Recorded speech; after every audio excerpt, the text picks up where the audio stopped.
喂，你好。天乐啊，刚才电视台给我来了电话，想明天约你做一个专访，到时候会在电视上进行直播，这对我们公司来说是一次非常好的宣传啊，你觉得怎么样呢？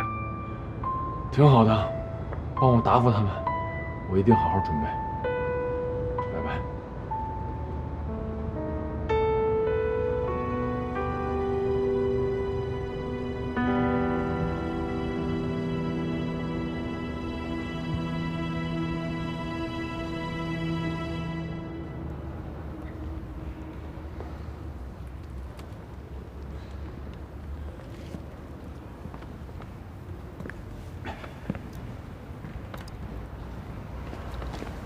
林先生，这是给您准备的问题，您看一下。哦，我就在楼上，有什么事你叫他们叫我就可以。谢谢。好，没事。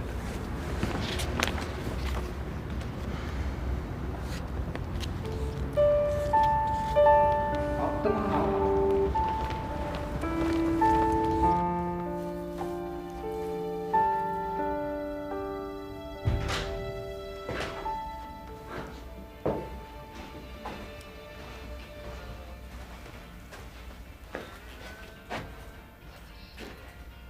妮妮，你今天真美。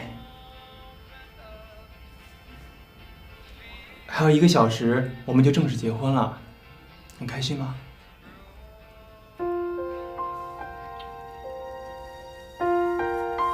各位电视机前的观众，大家好，我们这次请来的嘉宾是林氏企业的负责人林天乐先生。他近日代表中国公司在澳大利亚标志性的建筑亚宁项目的竞标之中，一举击败了其他47个国家的竞争对手，顺利中标。那为中国的公司赢得了巨大的荣誉。我们今天就请他来和大家一起分享一下成功的感言。你好，林先生。那我知道您的父亲啊，最近身体状况不太好，不知道现在他的情况怎么样了？茂华，他现在还没有醒，你快点醒过来吧。病情很稳定。一醒过来之后，看看天乐。醒来健健康康的。天乐现在那我们在此也多忙衷心的祝福您的父亲。我听说您之前啊经营了一家自行车店，那后来怎么会想着回林氏公司呢？啊，那不是因为我爸病了吗？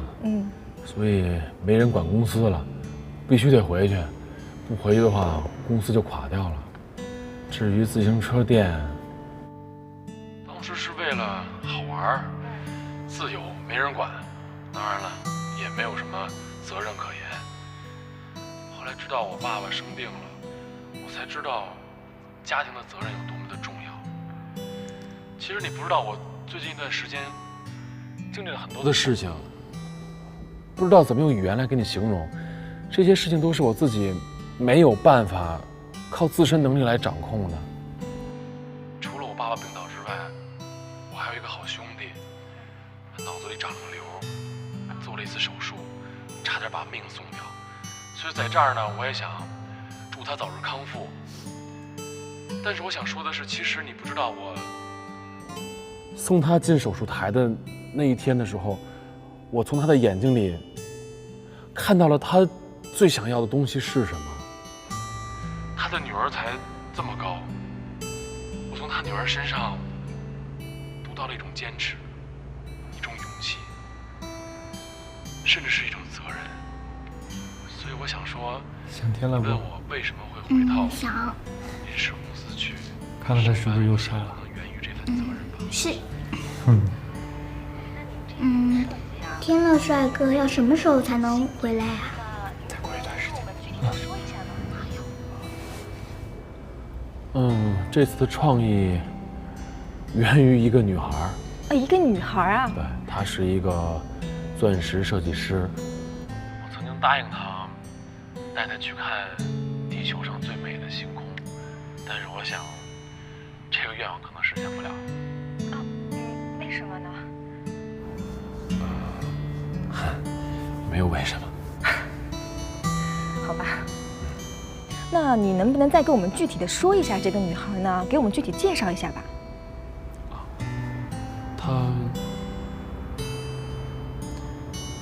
她没什么特别的，很普通，爱笑，单纯，但是她很伟大。其实我想说，我一直欠他一个道歉。我也知道，其实对不起这3个字对于他来说，根本没有办法替代他现在所承受的一切。但是我想真心的跟他说一声对不起，我也希望他能够原谅我。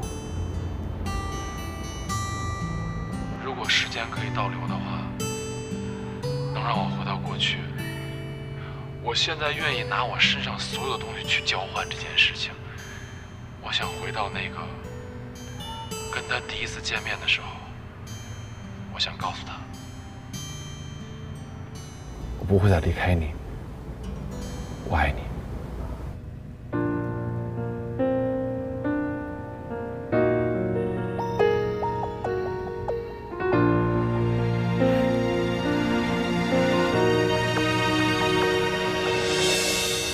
天空很蓝，世界好大，爱是否会悄悄消散？你是否感受到我为爱发狂？坚持多久才能靠岸？保持沉默，试着洒脱，是我唯一对自己的把握。像一只发了疯扑火的飞蛾，坚持着信仰的执着，为你快乐，宁愿束缚自我。也许这样不是彼此想要的结果，为你快乐，宁愿束缚自我。也许我给不起约定好的承诺，至少我还能祝福你快乐。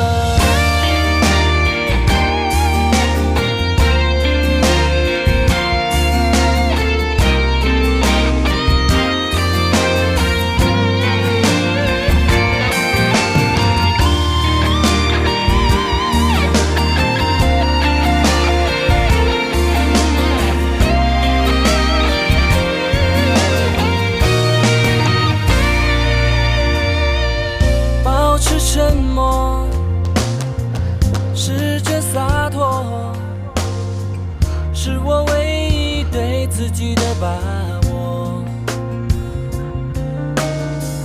像一只发了疯扑火的飞蛾，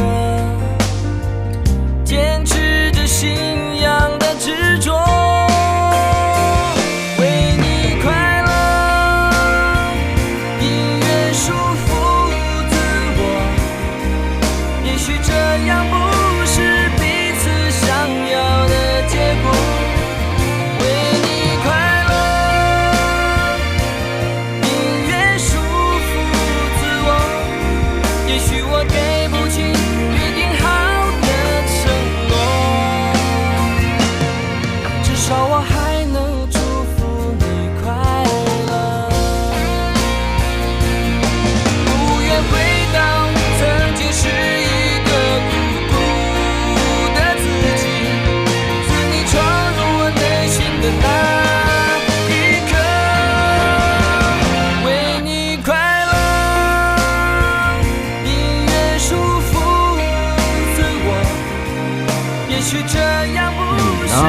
就是粉红色的 Hello Kitty， 我呢就是蓝色的哆啦 A 梦。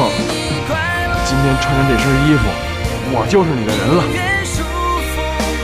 我喜欢你。也许我给不起约定好的承诺，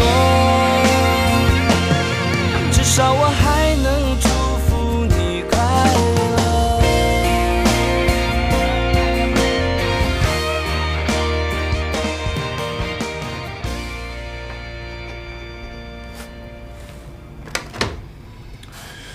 把那个2号图纸给我送进来。好嘞。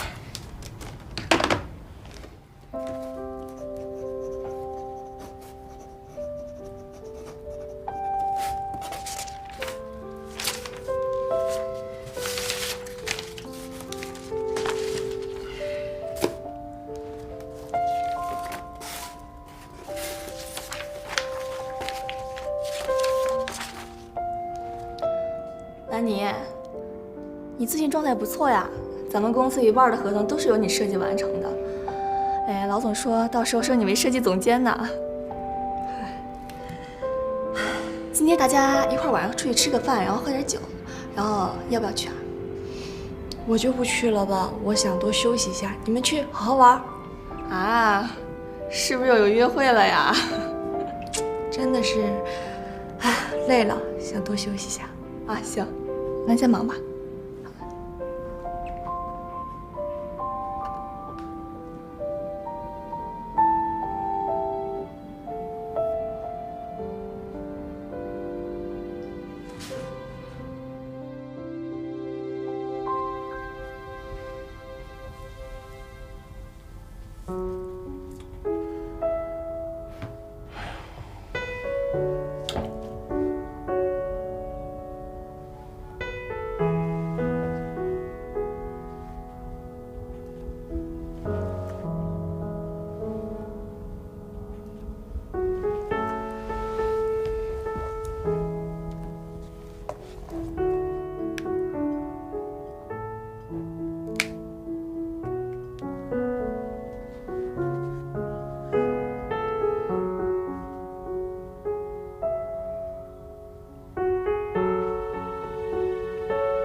你怎么会在这儿呀？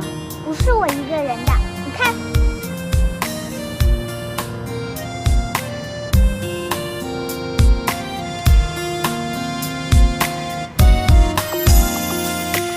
不许你再流浪，我能给你宽阔的肩膀，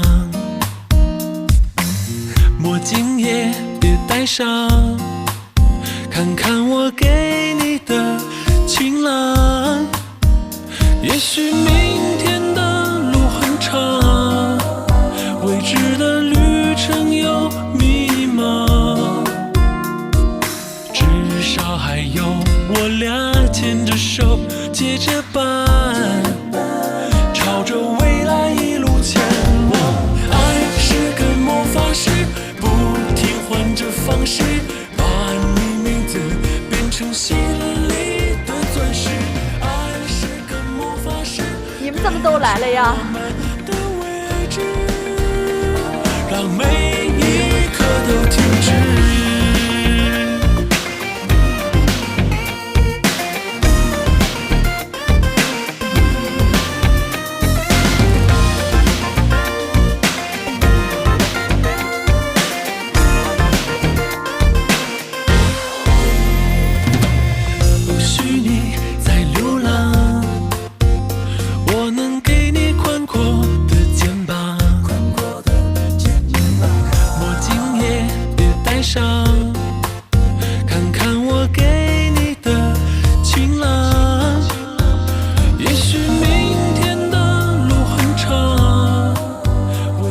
嫁给哆啦 A 梦吗？至少还有我俩牵着手结着伴。谁呀你？我就是送戒指的。谁让你送的？我让他送的。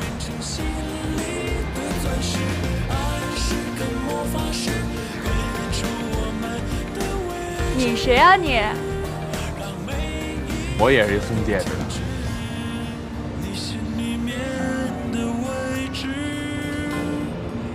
把手给我呗。别不好意思了。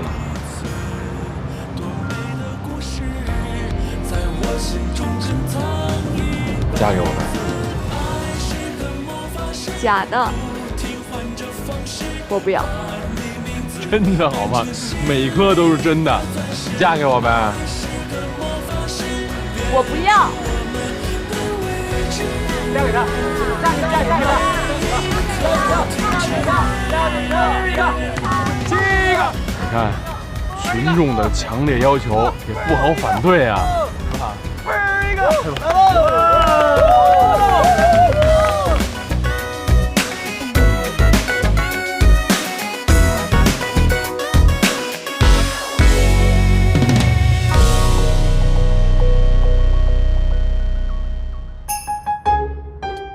哎，站好！哎，1、2、3，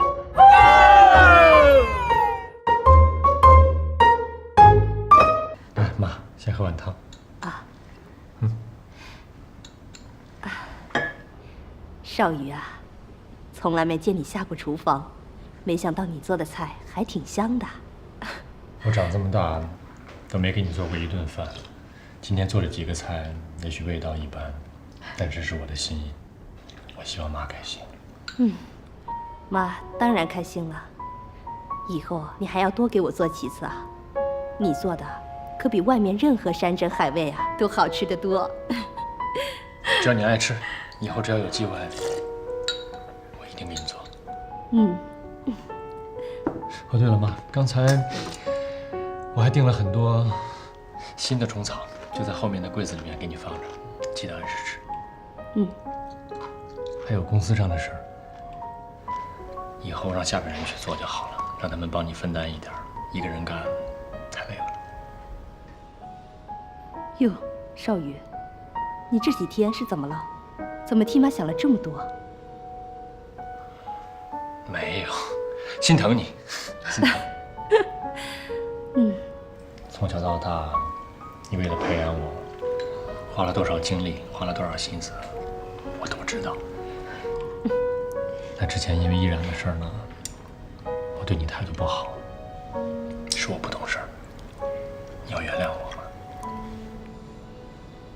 傻孩子，哪有当妈的跟自己孩子记仇的呀？妈不怪你，能有你这么个懂事的儿子，妈已经很知足了。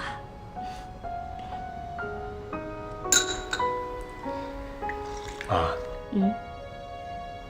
我有件事儿想问你，但不知道行不行。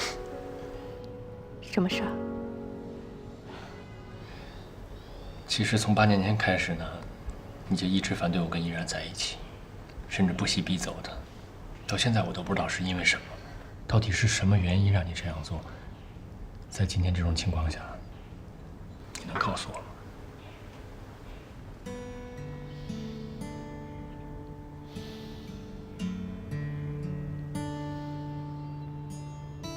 少宇，妈之所以反对你和依然在一起，因为当年他爸是咱们家生意的竞争对手。我跟他爸爸在商场上有很多的明争暗斗，这些你们都不知道。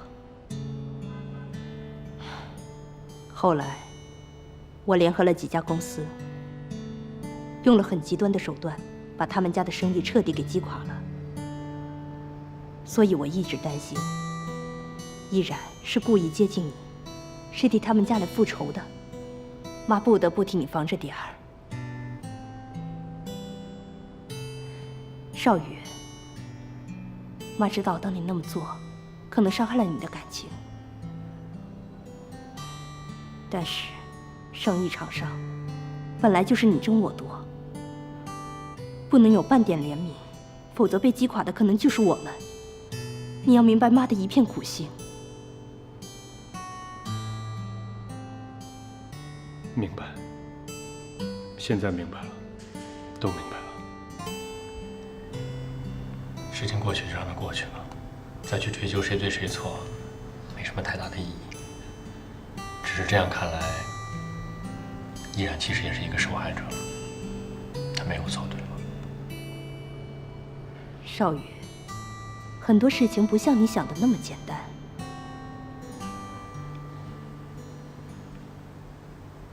其实有件事儿，我应该这回回来就告诉你，但是我没说。你还记得依恋吗？哦，依然的妹妹。那孩子挺可爱的，怎么了？是啊，又可爱又聪明，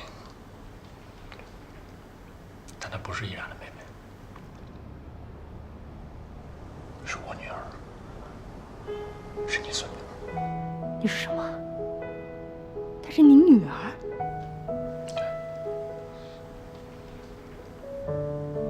你当时逼走依然的时候，她已经怀了我的孩子，只是她没有告诉你，只是一个人默默的离开，选择独自抚养她长大。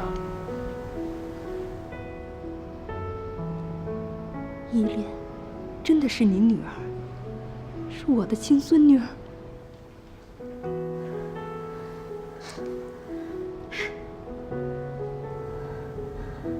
妈，你把我养大，知道养一个孩子有多不容易，所以这些年，依然受了多少委屈，受了多少磨难，我想你也应该明白。而且他遭受的这些罪，或多或少都是由我们间接造成的，你说是吗？所以过去这些年，不论依然做了什么，对也好，错也好，那都是过往了。我希望你可以用一种宽容的心态去看待它。如果时机允许的话，我真的希望你去多和他接触接触，多去了解了解他。你会对他改观的。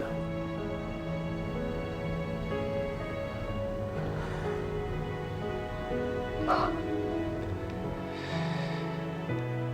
依然选择为了我生下这个孩子，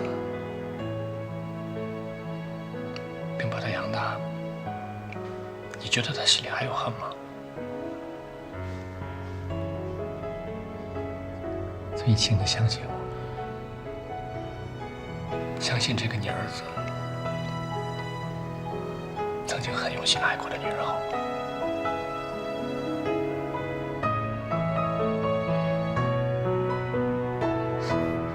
谢谢妈。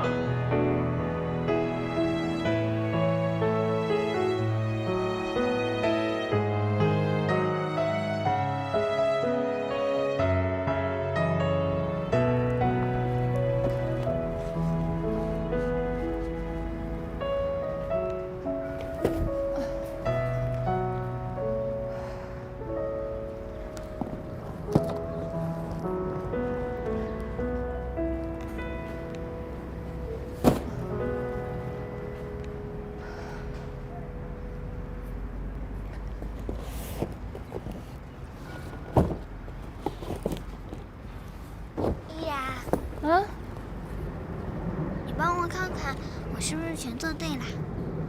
我看看啊，100分。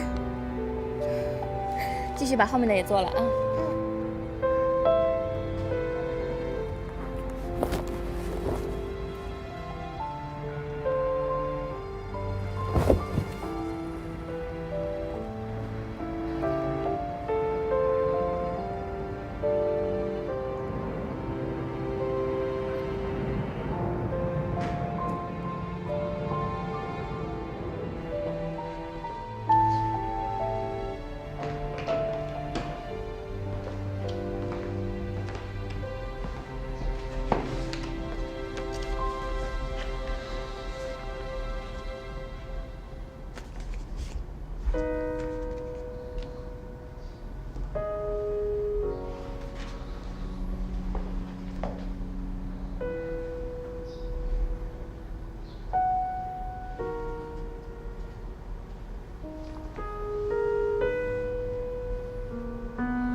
依然，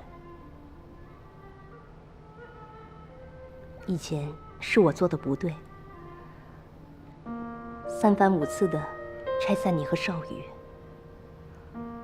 昨天少宇已经把一切都告诉我了。他都告诉你了？我也是个女人，也是带孩子过来的。我知道，一个女人独自抚养孩子有多么的不容易。这些年，你一定吃了不少苦吧？其实，这些年有依恋陪在我身边，更多的还是快乐。而且我一想到依恋是我跟少宇的孩子，那些苦啊、累啊，真的都不算什么了。我今天看见你和依恋，你们生活在一起，虽然过得并不富裕，但是却很充实，也很温馨。我真的非常感动。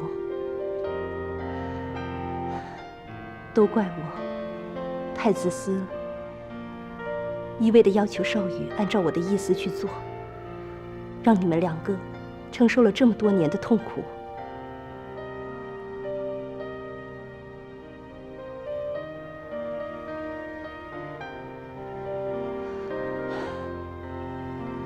依然，我希望你能回到少宇的身边，你们两个应该重新在一起。阿姨，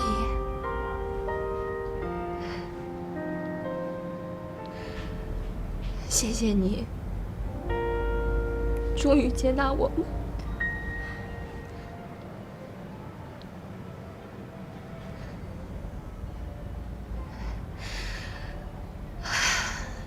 但是现在少宇已经喜欢上别的女人了，我们已经分手了。他喜欢上别的女人？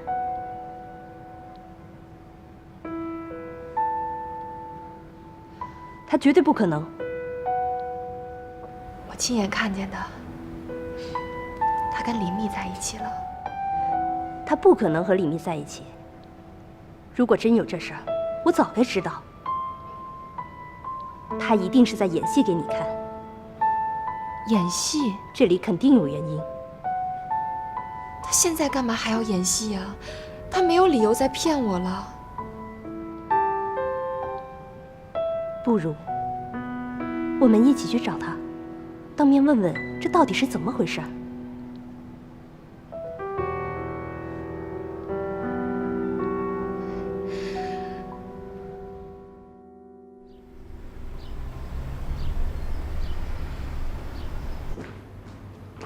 少宇，少宇，我把依然带来了，你应该再跟他好好谈谈。少宇，依然，你去坐会儿，我上楼看看。好。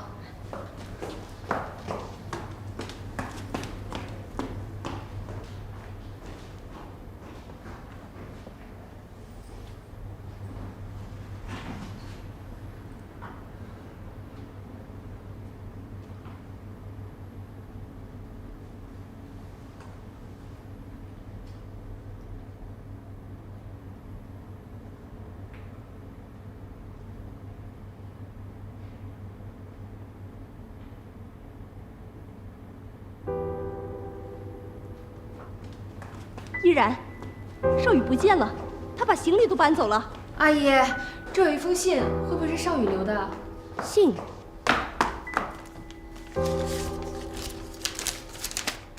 请原谅我的不辞而别，我有点事儿，要先离开一阵子，不用来找我。我想此时此刻，妈，你一定见过了依然，她是我生命中唯一爱过的女人。我希望你们能够彼此接纳，为了我，把之前的不愉快全部忘掉。还有依恋，依恋非常聪明可爱，希望你们能够好好的抚养他，给他快乐和温暖。祝你们永远幸福快乐。我会默默的为你们祈祷。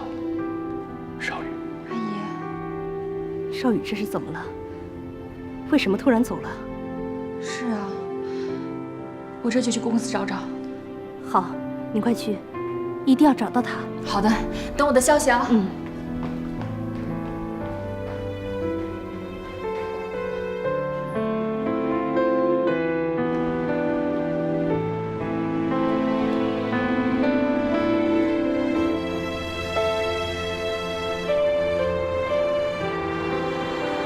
喂，天乐，少宇失踪了。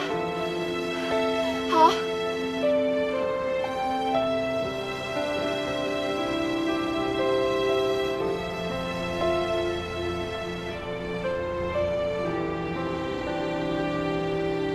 依然，什么情况？少宇怎么了？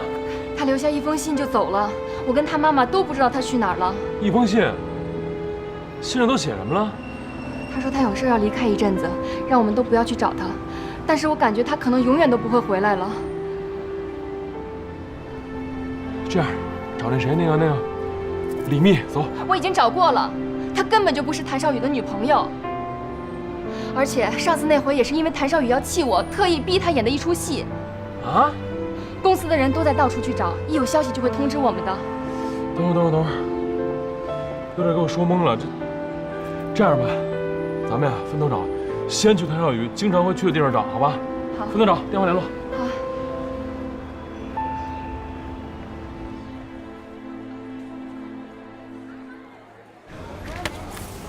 点吧。兰妮啊，请爸爸吃饭干嘛这么破费？随便吃点就行了。哎呀，我发奖金了，请老爸吃点好的。你这孩子，别把自己搞得这么累。你看你都瘦了，这样下去身体不行的。啊？爸，我是成年人，不是孩子。而且我告诉你，我已经计划好了，我先多接几个案子，然后积累点人脉和经验，到时候我就可以自己开工作室了。可是你这个样子，爸爸看着心疼啊。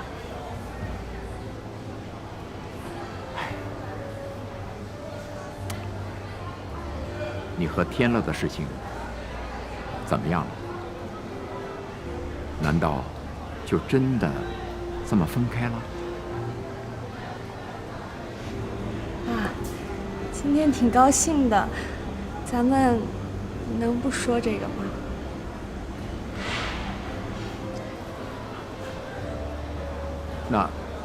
那你和莫哲两个人的事儿呢？我跟他聊过了，他向我道歉，而且说他那天太冲动，让我一定跟您说一声对不起。爸，其实莫哲这个人也没有那么坏，他就是小孩子脾气，一动起气来说一些气头上的话，你别往心里去。兰妮啊，我觉得你还是离他远点好。这孩子不是你想象的那么单纯，真的。行了，我都饿了。好，来吧，点菜，叫服务员。服务员，点菜。妮妮啊，你的创作怎么样了？那个你要喝什么自己弄，我先把这图抄了。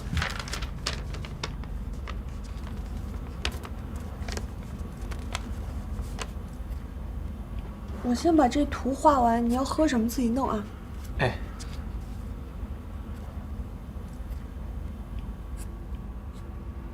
妮妮啊，你今后有什么打算？我打算就是赶紧好好工作，把债给还清楚。我说的是感情方面，你是怎么考虑的？先不说这个了，还感不感情的，就先这么过吧。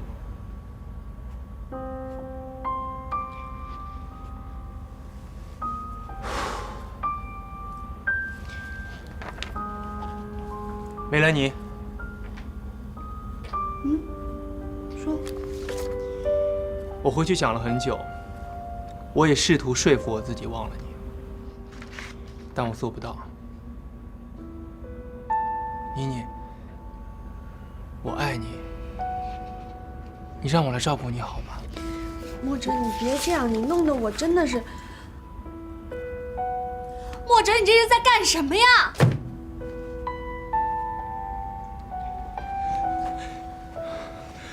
你告诉我我哪儿不好？我可以为你改，我真的可以。你哪儿都做得很好，墨哲。可是我只是把你当成哥哥。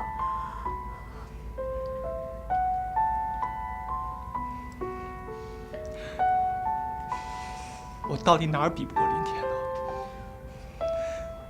林天乐他能给你的，我可以给你；他给不了你的，我付出一切代价也可以给你。给我一次机会，好不好？墨哲，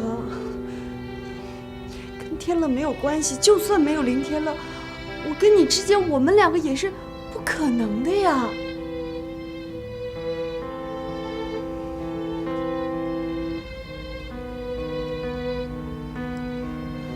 你就真的对我无动于衷？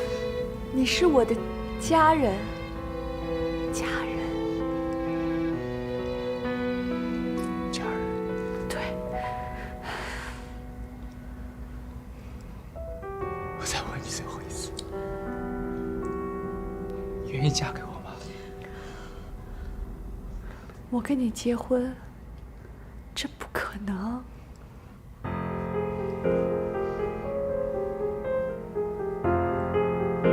为什么不可能？我为你做了这么多，为什么不给我一次机会？冷静一点，妮妮，我爱你，为什么要离开我？你干什么？我觉得你走开！妮妮，妮妮，妮妮，妮妮怎么了？对不起，对不起，妮妮，我们去医院，我们去医院，妮妮。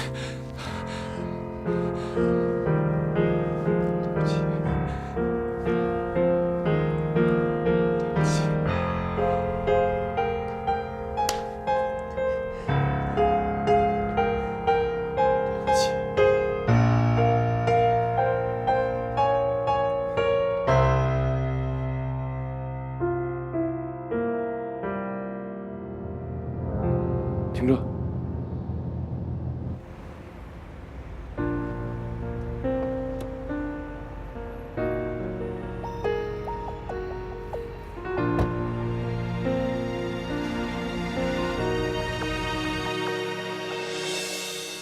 天空很蓝，世界好大，爱是否会悄悄消散？我喜欢你，做我女朋友呗。是否感受到我为爱发狂？坚持多久才能靠岸？林天乐，保持沉默。知道我为你流过多少眼泪，伤过多少次心吗？是我唯一有时候我都觉得我特别的恨自己。像一只发了疯扑火的名花有主，坚持着信仰的执着，为你快乐，宁愿束缚自我。也许这样不是彼此想要的结果。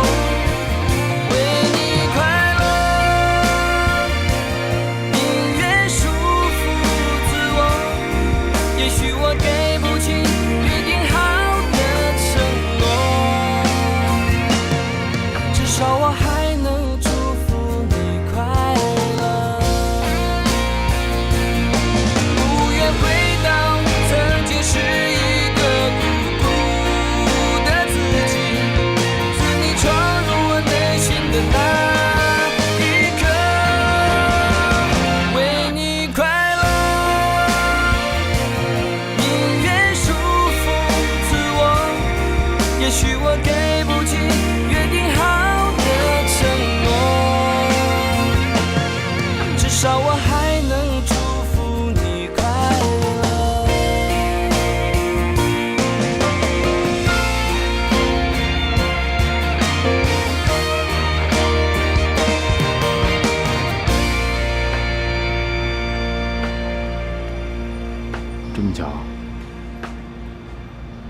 真巧。那么不愿意见我？你不也是吗？你今天怎么突然想起来这儿了？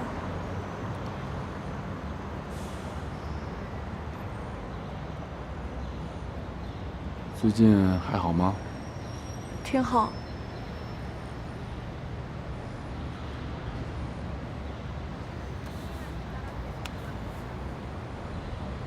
你头怎么了？我不小心磕了。磕哪儿了？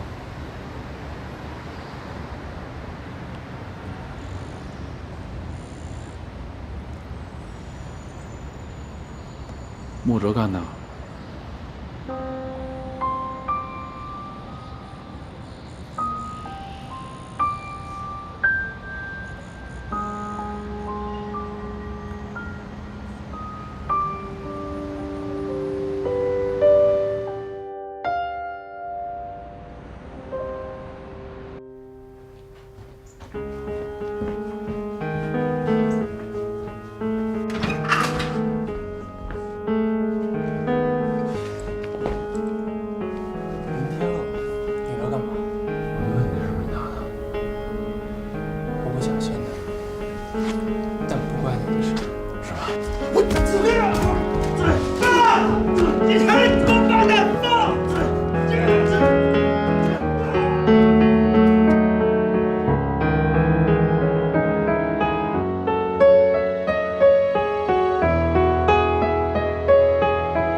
好点了吗？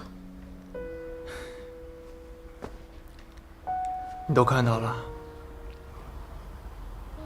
林天乐竟然打我，我不会放过他。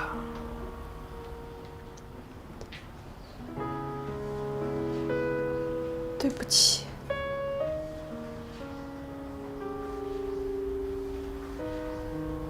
你不用跟我说对不起，更不用替林天乐说。我已经让律师去准备材料，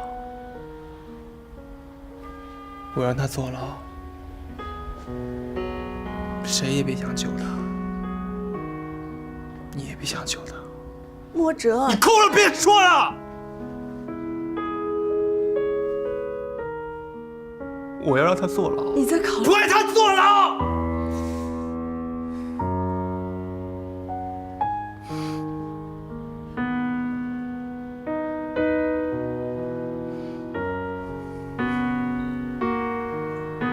你走吧。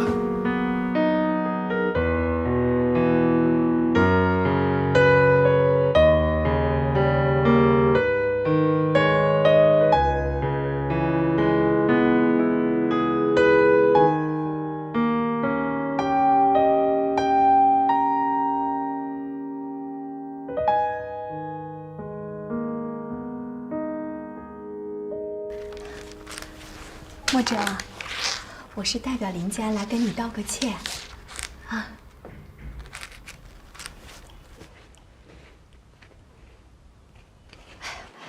我知道这件事你挺生气的，天乐这件事做的不对，我批评他了，他也知道错了，所以我今天特意替他跟你道个歉来了。莫哲，大家都是生意场上的朋友，能不能互相忍让一下？把这个事儿就大事化小了。你呢？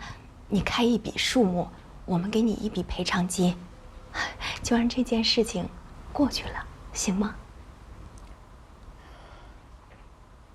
让这件事过去的唯一方法，就是让林天乐去坐牢。哎呀，莫哲，你可不行，不能这么做。天乐不能坐牢，林家的企业还等着他呢。他如果坐牢了，公司就没人管了。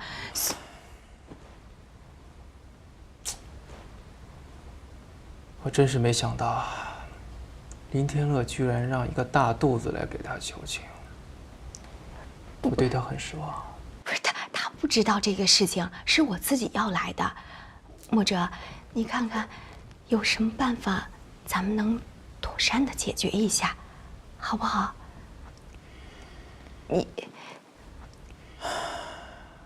我累了，你们走吧。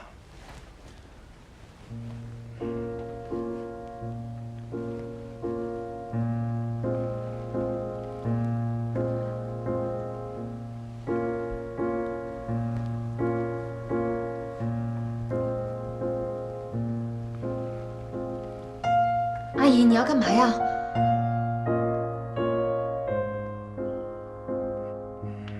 莫哲，这是一个孕妇，又是你的长辈，你忍心吗？阿姨，你快起来！别管我，莫哲，我求你了，你放过林天乐吧。天乐真的不能坐牢，我们林家上下700号人都在等着他呢。天乐有什么做的不对的，我替林家大小跟你道个歉。如果你还不满意，我就一直在这跪着，直到你满意为止。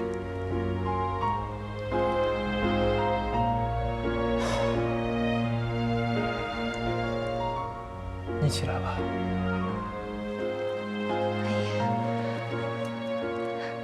快起来呀！我必须告诉你，我一定让林天乐坐牢，这是我跟他的事儿。阿姨，快起来吧，地上凉，您快起来吧。阿姨，墨哲这边死也不松口，一定要让你负刑事责任。很多方法我们都试过了，甚至张阿姨她，我们都想尽办法了，软的硬的都不行。看来她还是不愿意放过你。唉，你说现在的情况真是挺难弄的。不过你放心，我们不会放弃的，会继续想办法的。你们就别操心我的事儿了，我自己的事情自己负责任，照顾好自己，帮我照顾好爸爸跟奶奶。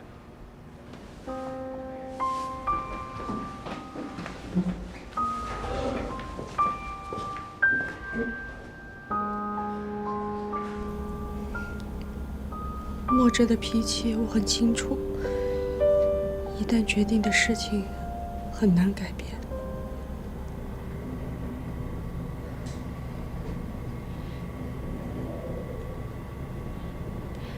兰妮，我知道这个挺难的，但我还是希望你好好的想想办法去劝劝墨哲，因为他现在最听你的话了。天乐不能坐牢，你说林家的情况你也知道，这上上下下的都离不开天乐。哎呀，抛开这些不说，咱们想想天乐，你说他这么年轻，一旦要是进了牢里，他这一辈子就完了。所以咱们真的是想办法要把天乐给救出来，你再好好去劝劝墨哲去。我会尽力去试试的。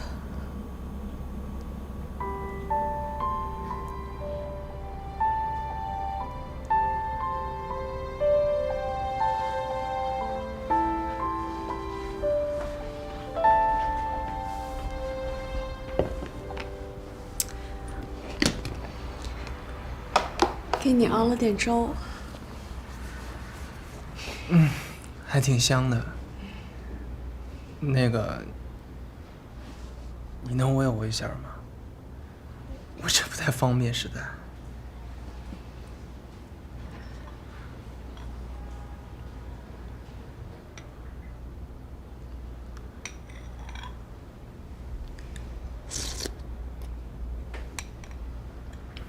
嗯，挺好吃的。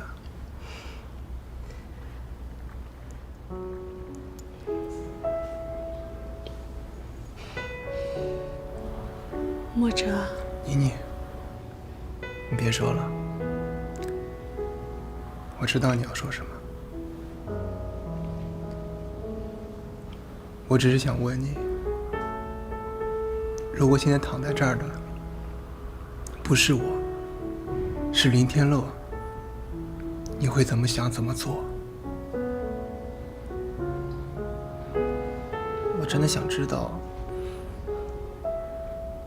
你到底是心疼我，还是心疼他？为什么你为他做那么多？天乐是因为看到我的伤，所以才误会你的。这一切都是因为我，都应该怪我。墨哲，你能不能看在我们这么多年好朋友的份上，这次就放过天乐吧？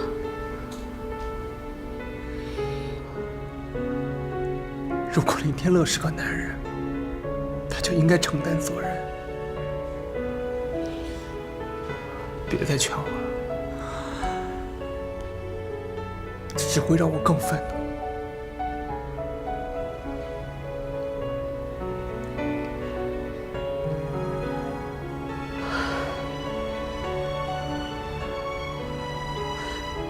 就没有别的办法吗？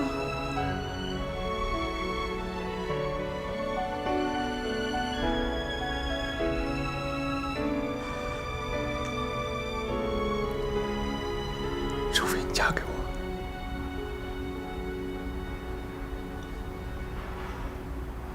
我爱你，妮妮，我真的爱你。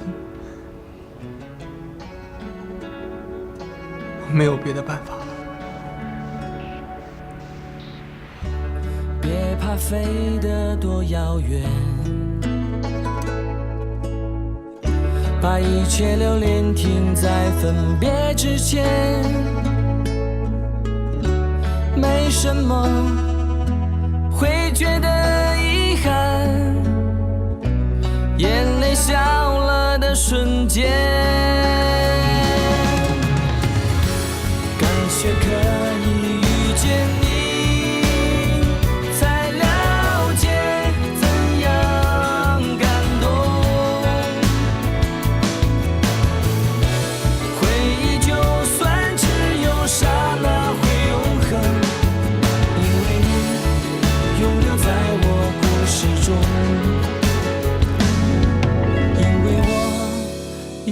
爱你到最终。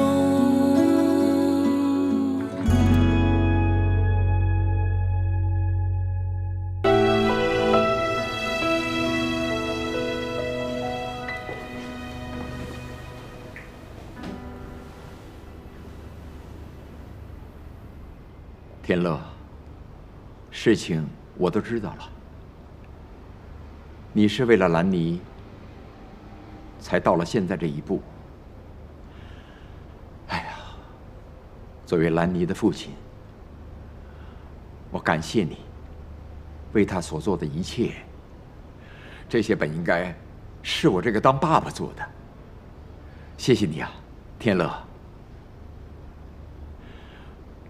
我也知道你对我有看法。天乐，你是个好男人。事情弄到现在这个样子，这都怪我。叔叔，事情都已经过去了，您别太往心里去。不，我一定要告诉你，兰妮从来没有欺骗过你，她更没有想利用你达到什么目的。你们俩相爱，我也没有干预过。只是后来我想，既然你们俩相爱，如果结了婚，也许我的债务就嗨，说是惭愧啊。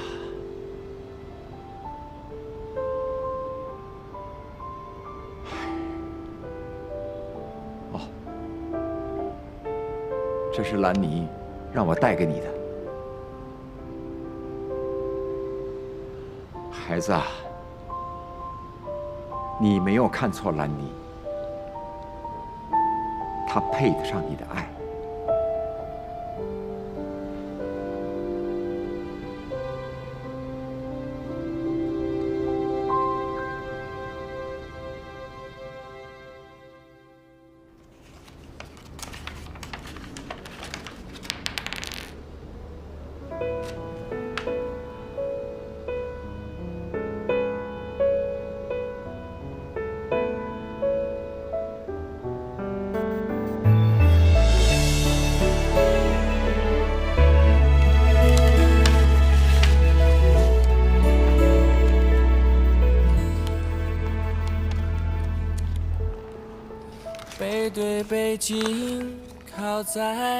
天乐，我已经不知道该用什么身份给你写这封信，但你收到这封信的时候，我已经做了我该做的事情了。我花了很长的时间才明白什么是真正的爱情，不是占有，甚至也不是相守。我走在原来我们走过的那条熟悉的路上，去了咱俩吃过的大排档。这世间所有的相遇都是久别重逢。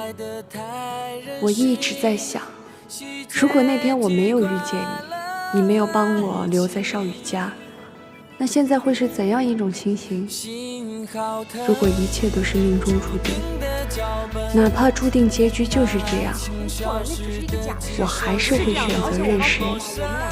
我以前一直觉得，只要彼此喜欢就能在一起，永远在一起。就是为了情到缘。现在我明白了，情到缘浅，一切都是天意。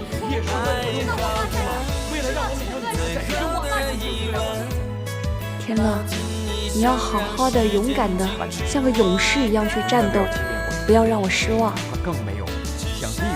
我已经把我的梦想都绑在你的身上了。替我去实现它吧，再见。最美丽的剧本。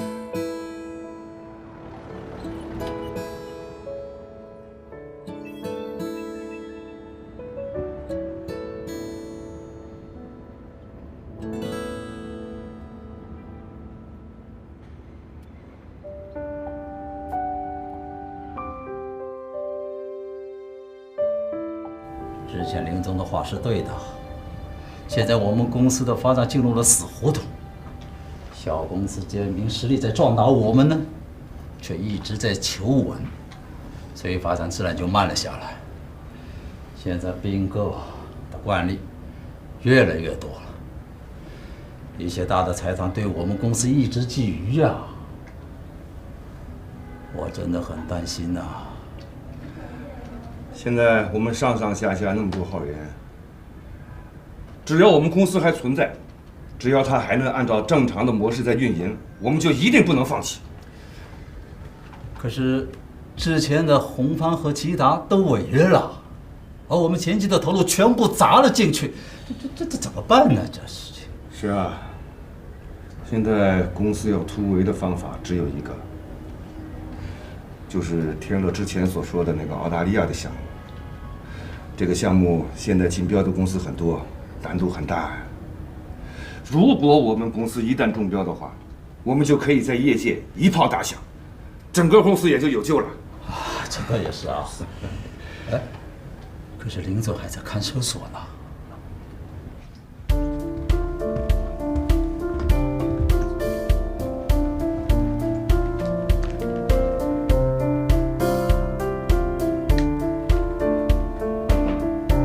田乐，林总回来了。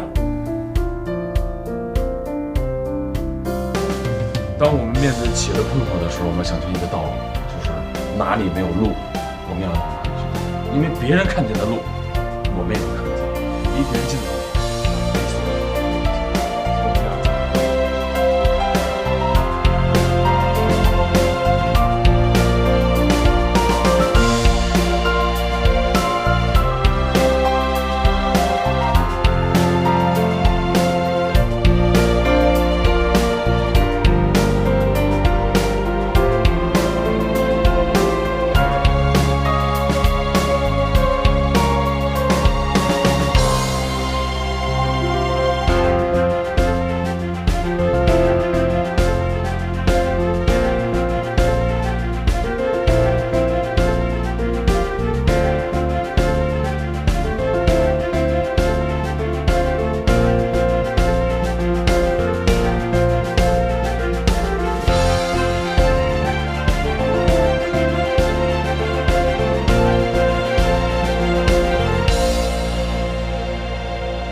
好，那我就开始介绍我的创意。我们这次产品的核心创意词，我运用了钻石。可能你们要问了，为什么我要用钻石作为我这次创业的核心词语？原因是因为我觉得在钻石里面有很多的力量，其中包括坚韧、勇敢、完美，甚至是永恒的爱情。所以我想讲说，在我的这个创意里面，有很多和钻石一样的力量的东西融入在我的创意里面。比方说，我们讲讲看这个勇敢。那我觉得，在我们这个时代里，缺少很多的勇敢的东西。比方说，这次我们大胆地启用了年轻的团队，启用了年轻的设计师，然后我们注入了新的理念，这可能是我们重点体现的。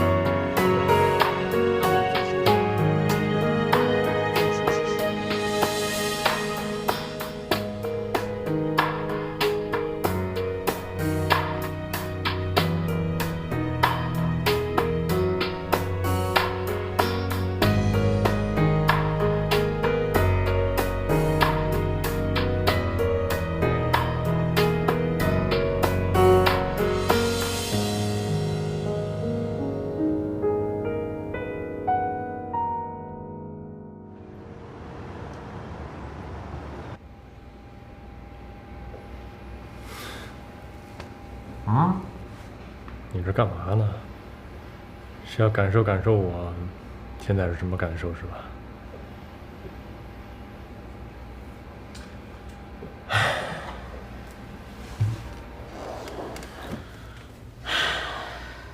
就是想学着换位思考一下。兄弟，跟我说句实话，你怕吗？嗨，说不怕呢，都是骗你。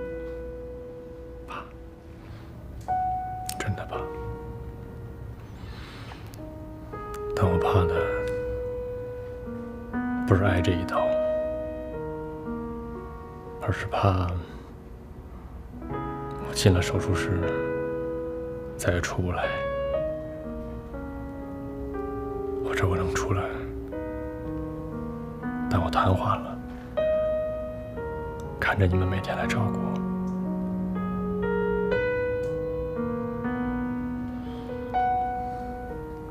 怎么样？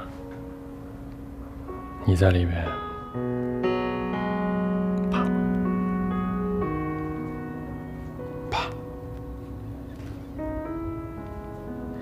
怕自己再也出不来了，害怕见不着我爸了，我奶奶也害怕见不着你了，没别的意思。但说实话，挺怕的。以前我活着呢，觉得什么事儿都是为了自己，为自己活。但现在我明白了一个道理：为你爱的人活下去，这才是真正的勇敢。我这一段躺在这儿，每天看着依恋来看我，小家伙就是鼓励我，告诉我要勇敢，勇敢。是啊，一个小朋友都能很坦荡的、勇敢的面对生活，我们怎么可能做不到呢？天啊，学会勇敢，也别辜负勇敢。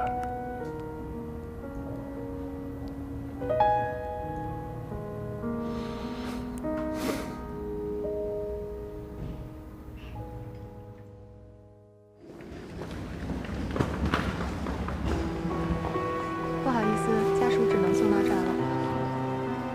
盛宇，别紧张，妈在外面等着你呀。少宇，加油啊，挺住，我们都在外面等你。依恋，快过来，跟爸爸说，爸爸你要加油，要坚强，我们都在外面等你。快说，依恋，快说啊，叫爸爸，说爸爸加油，说呀。好吧，我们进去吧。